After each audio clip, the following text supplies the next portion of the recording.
Hi everyone, welcome back to our channel. And again, it's me. I'm back, Renzi. So for today, we're gonna eat some I don't know if it's Filipino food, but we're going to eat lunch. And we got some fried. I fry some pork chop and fried eggplant. And of course, I don't know if you call scrambled egg because I fry it with I put some onions and scallions here. And I got some, or we got some, yes, tomatoes, guys. I love tomatoes. And then I put just a little bit of soy sauce and, of course, our plain rice. So you're not Filipino if you don't like, if you don't love, or if you don't eat rice in every meal. Yes. So let's go. Let's eat, guys. Again, I'm alone. So Mike's not here. So I'm going to eat again by myself. So just look at this, guys. Look at this masterpiece. Just kidding. Right? Yeah. Pork chop, eggplant, and scrambled egg. Of course, I'm going to try the pork chop first.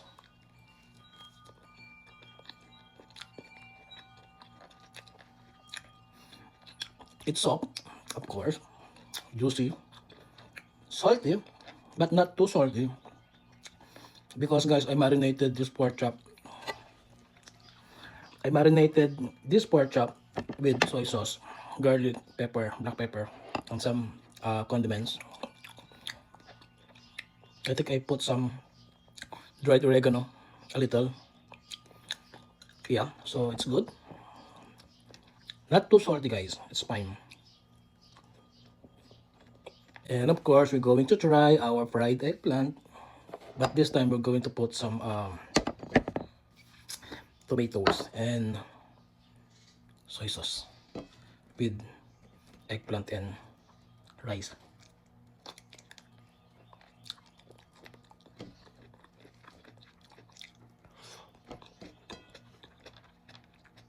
Ooh. Our scrambled egg. And then I put a lot of onion, guys. And then we're going to put some tomatoes and soy sauce. So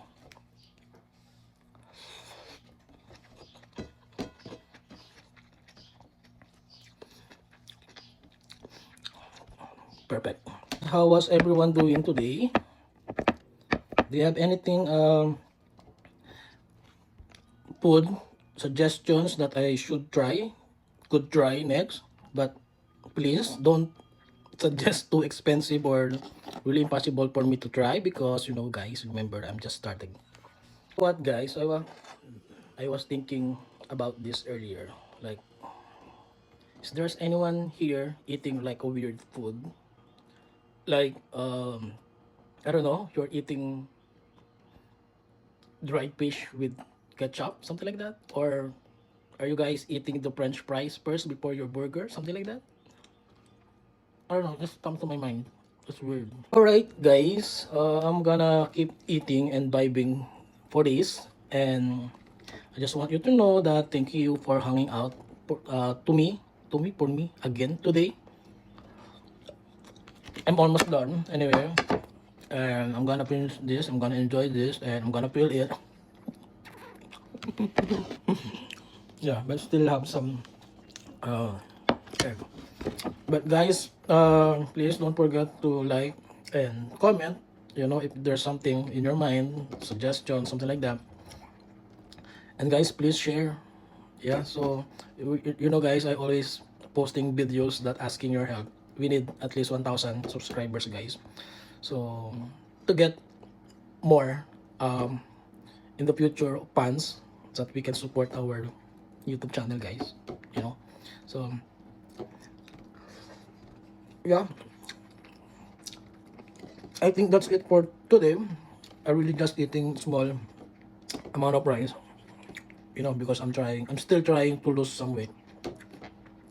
So I'm gonna finish this. I'm almost done anyway. So thank you guys. See you on my next video. Love you. Bye bye.